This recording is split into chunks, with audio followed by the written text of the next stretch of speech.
টাৱাঙৰ পৰা ঘূৰি আহোঁতে আমি চেলা পাছেৰে নগৈ পাহাৰৰ তলেৰে কাটি লোৱা নতুন চেলা টানেলেৰে পাৰ হৈ আহিলোঁ। আগদিনা ৰাতি স্ন'ফল হোৱাৰ কাৰণে দূৰত পাহাৰখন আজি ধুনীয়া জিলিকি আছে। ইয়াৰ প্ৰথমটো চেনেল, এয়া মুখখন এনেকৈ সোমাই আহিলোঁ আমি।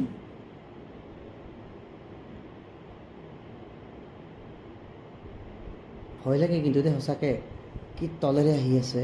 কিন্তু এটা কথা, ইয়াৰ কাৰণে আমাৰ ইয়াৰ পৰা তেজপুৰলৈকে একেবাৰে কম হ'লেও 26 কিলোমিটাৰ কমি যায়।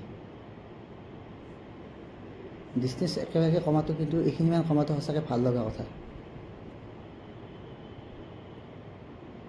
এয়া আমাৰ প্ৰথমটো টানেল আমি পাৰ হ'ব ধৰিছোঁ। টানেল একচুৱেলি দুটাটো, প্ৰথম টানেল শেষ হ'বৰ সময়টো দীঘল।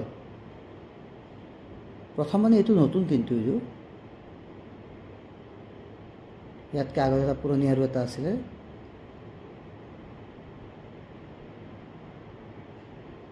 আমি আগত যিটো পুৰণি টানেল আছে সেইটো নেক্সট আমি এইটো পাম এতিয়া, এইটো 2 নম্বৰ টানেলটো। আমি যদি গুৱাহাটীৰ পৰা আহোঁ বা তেজপুৰৰ পৰা আহোঁ তেতিয়াহ'লে কিন্তু প্ৰথমতে আমি এইটো টানেল পাওঁ, তাৰপিছত আমি এইটো পাওঁ। এতিয়া আমি টাৱাঙৰ পৰা আহি আছোঁ, গতিকে এইটো 2 নম্বৰ টানেল হিচাপত আমি দেখুৱাই আছোঁ।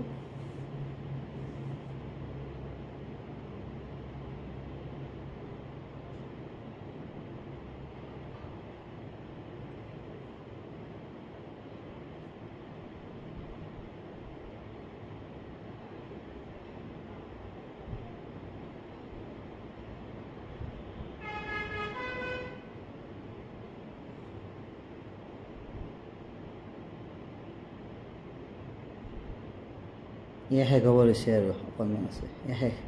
চাওক বাহিৰৰ ভিউজ, কি মনোমোহা ভিউজ। এই দৃশ্য চাই সঁচাকৈ কথাষাৰ এনেকুৱা ধৰণৰ, চকুক আতে মনক নাতে। শেষ হ'ল।